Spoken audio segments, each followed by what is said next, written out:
Sun Strickland part en YZ. Même quand c'est terminé, c'est pas terminé. Allez, générique.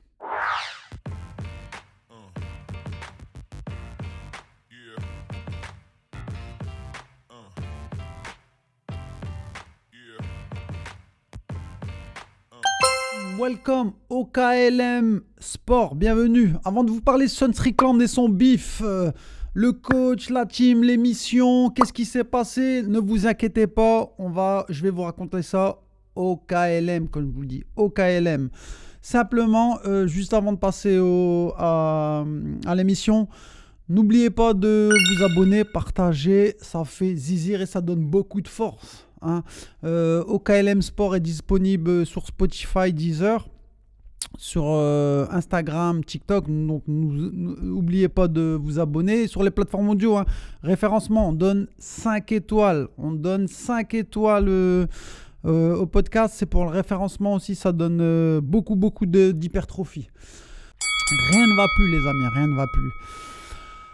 Après avoir fait une presta insipide, nul à chier, hein, on peut le dire, hein, la vérité, on peut le dire, hein, face à DDP, lors de l'UFC 312 à Sydney en Australie, je rappelle, pour un combat pour le titre, hein, petit rappel quand même, hein, c'était pas un combat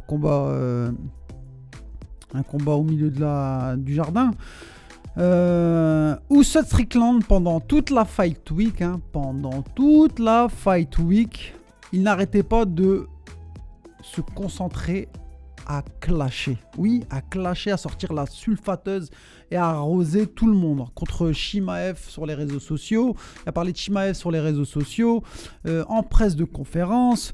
Il a parlé de géopolitique et défendre son pote Brice Mitchell, le néo-nana.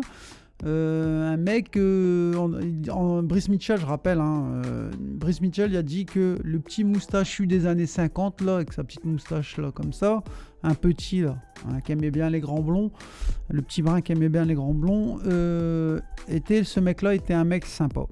Il était gentil, c'était un mec cool, quoi. Un mec, tu vas au café avec lui discuter, quoi, tu vois, un mec chill, quoi, tu vois. Ouais. En disant que non, Brice Mitchell s'est trompé, il a fauté, il a juste fait une petite bourde, mais Brice Mitchell est un gars bien, tu vois. Ou justement, pendant toute cette Fight Week, il a carrément oublié pourquoi il est venu. On a oublié, à combattre pour la ceinture mondiale. Je rappelle, à combattre pour la ceinture mondiale. À force de clasher avec Chimaev, avec le président tchétchène, en parlant de Brice Mitchell, en parlant de sa moustache et son nouveau t-shirt, eh ben, il a perdu de l'influx. Il a perdu tout à fait de l'influx. Avec tout le trash talk qu'il a fait avec Chimaev, ça s'est ressenti sur le sportif, pardon. Je viens de roter. Ça s'est ressenti pendant la Fight Week, pendant son combat face à DDP. On l'a bien vu, il était carrément éteint et pas là du tout. C'était le gars invisible, le nobody, quoi. Tu vois. Mais je sais pas, moi, à tous les coachs, faut me poser, dites-le moi en commentaire à tous les coachs là qui m'écoutent. Je pense que il n'y a que lui en fait. Je sais même pas tous les coachs, mais il n'y a que lui. Pendant la Fight Week, normalement, t'es en préparation un peu physique, mentale, tu finis la dernière coupe de poids, le dernier régime, Media Day, tout ça. Tu vois, c'est un peu stressant et tout, tu vois. Va pas sur les réseaux, les mecs. Allez pas sur les réseaux et chercher qu'est-ce qui se dit sur moi ou à trash talk un tel. Surtout le un tel que tu trash talk, il est pas dans la Fight Week. Il est pas là, il est absent. Il est pas dans ce pays-là où tu vas combattre. Pourquoi tu parles de lui? Tu perds du temps à parler de lui, à justifier de lui, à qu'est-ce qu'il fait, que c'est une PUTE, que machin. Non. Concentre-toi sur ton fight. Chimaev, on verra après en temps et en heure. Parle pas de lui, tu vois. Parle de ton DDP, son style, ses points faibles, ses points forts, ce que tu as remarqué. Son dernier fight, tu vois, je sais pas, parle de lui, mais parle pas d'un mec que tu vas pas combattre, tu vois. Ça sert à rien, tu perds de l'influx et de concentration, là, tu vois, à faire tous ces conneries. Moi, je sais pas, je suis son coach, quoi, tu vois, je lui prends son téléphone, tu vois, c'est pas possible. C'est un combat hyper important, c'est un combat pour la ceinture, titre mondial, main event, tu vois, 5x5. Donc, perds pas de l'énergie à droite à gauche. Bref. Ne vous inquiétez pas, on va revenir enfin, on est sur le bif. Mais là, je faisais juste un petit retour vers le futur sur déjà la Presta, c'est important de le signaler, la Presta et ce qui s'est passé pendant cette Fight Week. Donc, il y a eu tout ça, il y a eu sa mauvaise Presta, le trash talk avec Chimaev, tout ça, il a perdu la prestation et tout. Après ça, cette perte, en plus tu peux perdre, ça fait partie du jeu, mais toute la sphère du MMA s'est foutue de sa gueule après sa défaite. Toute la sphère MMA, il y a eu le revers de la médaille, comme on dit. Hein.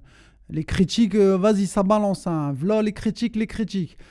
Les médias, ils ont mis une couche. Les influenceurs, ils ont mis une couche. Dans les réseaux, ça a bombardé, je t'en parle même pas. Surtout juste avant le fight. T'ouvres ta bouche en disant ceci, en disant cela. Si tu gagnes, d'accord, t'as ouvert ta bouche, tout le monde va être à tes pieds et tout. Mais tu sais que si tu perds, et de cette manière en plus, t'es cuit, frère, t'es cuit. Et c'est ce qui est arrivé à Sean Strickland. Donc, dans la célèbre 2-3 jours après la défaite, le combat de Sean Strickland, 2-3 jours, il y a la célèbre émission sur YouTube d'Ariel Helwani. La chaîne, l'émission s'appelle The Ariel Helwani Show. Émission où Ariel Helwani, un journaliste MMA, il invite tous les coachs, les combattants d'une carte précédente, tu vois, pour parler de ce qui a été avec les combattants, les coachs, ce qui a été, ce qui n'a pas été. Ils font un petit débrief, quoi, leur ressenti. Et ce Ariel Helwani a invité le coach principal de Sean Strickland, Eric Nicksick. Eric Nicksick, c'est le coach principal de Sean Strickland et un coach de l'Extreme Couture à Vegas, la team où Sean Strickland s'entraîne. Et je vais pas vous mentir, Nicksick, il n'y a pas été de main morte dans l'émission. Je pense qu'il a été super déçu de Sean Strickland. Et en même temps, il a dit honnêtement quelques vérités. Je vais ouvrir les parenthèses et je vais vous dire ce qu'il a dit il a parlé de son futur, du fight de Sean Strickland et de son futur. Et je vais dire quelques phrases un peu qui ont marqué l'entretien. Sur Sean Strickland toujours. J'ouvre les guillemets. Je pense qu'il doit faire le point pour savoir ce qu'il veut faire dans le sport. Si c'est juste pour de l'oseille, alors oui, c'est génial, mais qu'ils nous le disent. Je veux entraîner des champions du monde. Mes motivations sont différentes. Le simple fait de venir et de montrer ça pour moi, c'était pas vraiment inspirant. C'était un combat sans inspiration pour moi. J'avais l'impression que Strickland était un somnambule. Il dormait debout, quoi. C'est pas terminé. Hein. Voyager jusqu'en Australie et n'oublions pas que c'est un combat pour le titre. Je prends ces combats très très très au sérieux. J'étais juste déçu, dit Eric Nicksick. Il dit aussi, je vais m'asseoir avec Son et lui en parler. Lui dire en quoi mes services peuvent-ils être encore utiles. Limite, ça veut dire que je peux rien faire pour toi, je coupe les ponts, tu vois. Cette émission, faut savoir, cette émission est très populaire dans la sphère du MMA mondial. Beaucoup de gens la regardent. Ariel Helwani dans la MMA sphère est très connu. Il y a beaucoup de contacts dans le MMA. C'est une émission qui va faire du bruit, forcément. Donc le lendemain, après cette interview de son coach, Sean Strickland répond et il dit Tout le monde l'a tagué juste avant. Tout le monde l'a tagué sur les réseaux en lui disant écoutez, Sun, regarde l'émission, ce que ton coach a dit. Il l'a identifié, l'a tagué et Sun Strickland apparemment est tombé dessus dans les réseaux. Et il a répondu. Strickland répond et balance sur les réseaux. Je crois que c'est sur son Insta, je crois. J'ouvre les guillemets. J'aime bien Eric, c'est un de mes amis. Il va continuer de l'être. Sera-t-il probablement dans mon coin la prochaine fois? Sûrement pas. Nous avons tellement de coachs formidables chez Extreme Couture. Nat Petit, Recefo. Nous avons tellement de top coachs et j'aimerais bien qu'ils soient dans mon coin. Donc ça veut dire exactement Eric Nexic, tu seras plus. Nat Petit ou Recefo, vous serez les bienvenus dans mon coin si vous le voulez. Il a dit aussi que Eric Nexic était devenu un influenceur, qu'il était blessé pendant la prépa, qu'il avait aussi un staphylocoque, blablabla, un problème de visa, qu'il a passé 7 à 8 semaines en Colombia, département, l'état où il était parti faire son fight camp, qui a eu plein de bobos, voilà. Il dit qu'il trouve pas d'excuses, mais voilà, il en donne quand même pas mal, hein, tu vois, sur son staphylo, sur son bras, et tout ça. Quand il dit ça, Sun Strickland, c'est vrai qu'on aime ou qu'on n'aime pas, tu peux reconnaître que le mec reste assez franc, tu vois, il va pas te faire dans le dos, tu vois, c'est un mec qui est franc et honnête, comme je l'ai dit, c'est un personnage qui fait diviser, c'est un personnage clivant, tu vois. Et quand tu fais une émission comme ça, quand ton coach vient dans une émission comme ça, avec cet impact médiatique, forcément, tu es sûr à 100%, je dirais à 110%, qu'un gars comme lui va répondre. Il va répondre des critiques de son coach, c'est sûr. Il va pas fermer sa bouche, baisser la tête et aller tranquillement à l'entraînement le lendemain. Et c'est ce qu'il y a eu, il a répondu. Maintenant, la question de ce bif-là entre son coach et Sun Strickland, c'est la question, est-ce que Sun Strickland a raison de parler de son coach comme ça en place publique aussi, sur les réseaux, de lui répondre en disant que c'est un influenceur, en disant qu'il va plus travailler avec lui, tout ça. A-t-il raison? Moi, je pense pas. C'est mon avis, ça ne tient qu'à moi. C'est pas la meilleure méthode de répondre comme ça à son coach via les réseaux. Strickland, même si son coach va sur une émission, tu racontes tout, tu balances tout comme ça en pleine place publique, sur ton voyage, ce que tu as proposé au niveau de ta performance, que c'était un zombie sous somnambule, qu'il combattait pour l'oseille, que tu veux plus bosser avec lui, parce que carrément quand il dit je vais voir avec lui, est-ce que mes services vont être utiles pour lui, ça veut dire grosso modo, ni entre les lignes, j'ai plus trop envie de taffer avec toi, quoi, tu vois, etc. Moi je dis non, il n'a pas le droit, tu vois, c'est pas correct, c'est pas fair play. Mais attention, tout ça comme son head coach, tu vois, voilà, imagine ton coach, toi, tu viens de perdre 2-3 jours avant un combat pour le titre, t'as un peu les boules comme ça, tu vois. Ton coach va dans une émission 2 jours après et dit que t'es un bidon, quoi, tu vois. T'es un bidon, tu sais rien faire, que tu combats pour l'oseille, c'est tout ce que tu cherches, quoi, tu vois. T'as encore un peu, tu vois, t'as un peu la gueule de bois de la défaite. Ton coach il va dans une émission, il balance tout comme ça, qui te rabaisse entre guillemets, tu la prends pas bien, tu vois. Tu sais très bien qu'il va avoir des répercussions. Quand même, t'es un combattant, tu vois. T'es sûr que tu vas le lendemain à la salle, il va venir, il va te choper, qu'il va avoir après des tensions par la suite. Que ce sera plus pareil, ce sera plus comme avant. L'atmosphère va être tendax à max. Dans la gym, ça va diviser, ça va, tu vois, ça va faire des clans, tout ça, tu vois. Tu sais, c'est pas bon pour le business. Le combattant, il va pas venir le lendemain matin tranquillou, s'entraîner, te checker, dire bonjour. sachant que tu l'avais descendu la veille et au KLM, il training, tu vois quoi, c'est pas possible, ça se passe pas comme ça, non. Moi, je vais donner mon ressenti, je pense, tu vois, qu'Eric Nexik, son coach principal, quand il va à l'émission de Ariel Helwani, il sait l'impact que ça va avoir. Honnêtement, il sait le bruit que ça va faire. Il sait que Strickland, c'est une grosse bouche, tu vois, qui est présent dans les médias, il est présent, tu vois, voilà, il y a une grosse gueule, quoi, tu vois. Tu sais qu'il va répliquer, tu vois, tu le sais, t'en es sûr, t'es sûr à 100%. Moi, je dis, je vais même te dire un peu plus loin, tu vois, je vais même te dire un peu plus loin. Je pense même que c'était prémédité. Que son coach Eric Nixik, il en avait ras la casquette de bosser avec Strickland. Il y en avait marre de ces boulettes dans les médias qui parlent de religion politique, des prestations qu'il donne ces derniers temps.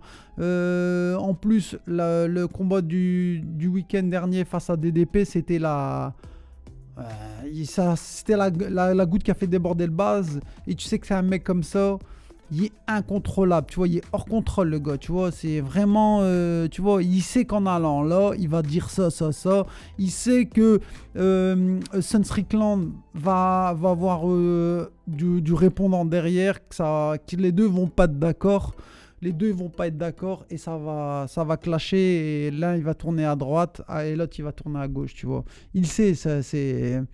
Tu vois, en allant là, il savait que ça y est, boum, il a planté l'âge d'or, tu vois. C'est bon, c'est terminé avec Strickland. Voilà, c'est mon opinion, ça ne tient qu'à moi, mais je sais que c'était prémédité.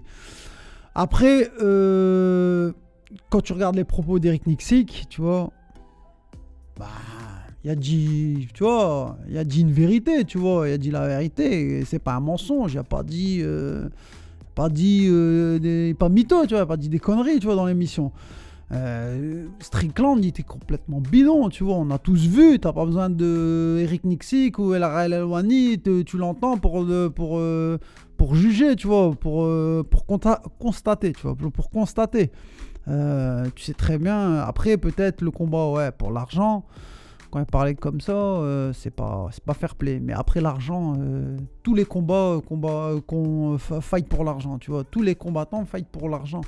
Demande à John Jones qui demande je sais pas combien pour Aspinal. Regardez tous les anciens combattants qui voulaient combattre contre McGregor. Ils savent très bien, c'est des money fight, tu vois. C'est normal, ils donnent leur vie, tu vois, leur science leur corps à la science, tu vois, c'est normal qu'ils méritent rémunération. Tu vas pas aller non plus donner ta poche, tu vois. Surtout qu'ils gagnent pas des mille et des cents, tu vois. Ouais, moi, je trouve qu'il n'y a rien de mal pour ça, tu vois. Il est arrivé à un âge, 33 ans, il me semble, ou 34 ans sur Strickland. Il sait que ses fenêtres pour une ceinture, elles sont quasiment fermées. Que ça pousse derrière avec des Imavov, avec des Shimaev, avec des Caio Borralho, tu vois. Il sait très bien que, voilà... il a loupé le tir le week-end dernier, tu vois, et donc il a le droit de se tourner, tu vois, vers de l'oseille. C'est son droit, tu vois. Mais après, c'est pas peut-être le fil conducteur de Nixik, tu vois. C'est pas le fil conducteur de dire... c'est pas quelqu'un qui cherche à combattre pour de l'argent. Lui, Eric Nixik, il a dit, lui, il veut créer des champions, pas des milliardaires, tu vois. Et c'est tout à son honneur de dire ça. En tout cas, moi, les deux, pour conclure, tu vois, les deux, ils sont fautifs, hein, tu vois. L'un ne doit pas aller dans une émission pour dire des choses. Sur toi, tu vois, ça amènera rien de positif en faisant des trucs comme ça, hein. C'est pas bon pour le business du tout. Tu dois pas aller, tu vois, t'as quand même le seum, tu viens de perdre un fight, tu vois, t'es pas content de toi-même, tu vois, t'as pas besoin que dans les réseaux où les gens te disent que t'as été bidon, tu le sais d'avance, tu vois. T'as pas besoin que ton coach va dans une, tu vois, moi je préfère, tu vois, un truc comme ça, et que ton coach t'appelle, va dans le vestiaire, dans le bureau, tu vois, en tête à tête, entre quatre yeux, vous dites les choses, des bonnes, des moins bonnes, des bonnes, des mauvaises, tu vois, et si ça va pas, on serre la main et bonne continuation, tu vois, c'est plus gentleman, tu vois, c'est plus tu vois dans les réseaux, un influenceur, ouais, les bidons, c'est un somnambule, c'est un combattant pour le fight, tu vois, pour l'oseille, tu vois, c'est pas top, tu vois. La forme, elle est pas bonne en tout cas. La forme. Le fond, il a raison. Tu vois, si ça va pas, ça va pas. C'est pas sa ligne de conduite. Mais la forme, elle est pas bonne. Tu dois pas aller dans une émission en pleine place publique et faire des mauvaises pubs pour ton fighter. C'est pas bon, tu vois. Attends à la salle, parle avec lui. Voyez ce qu'il faut faire, les changements et voilà. En tout cas, les deux, non, c'est sûr, hein, ils ne vont plus taffer ensemble. Ils vont plus travailler ensemble. Les deux, je pense qu'ils seront gagnants. Hein. Voilà, ils s'entendent plus, ils sont plus sur la même longueur de ligne.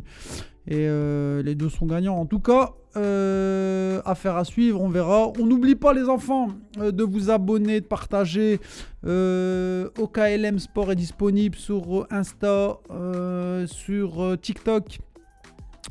Y a quoi encore, Spotify, Deezer, on n'oublie pas les vals 5 étoiles. Bref, tu connais tout le truc. Je vais pas te refaire la chanson. C'est important, ça donne beaucoup de force. See you, on se revoit au KLM. Peace.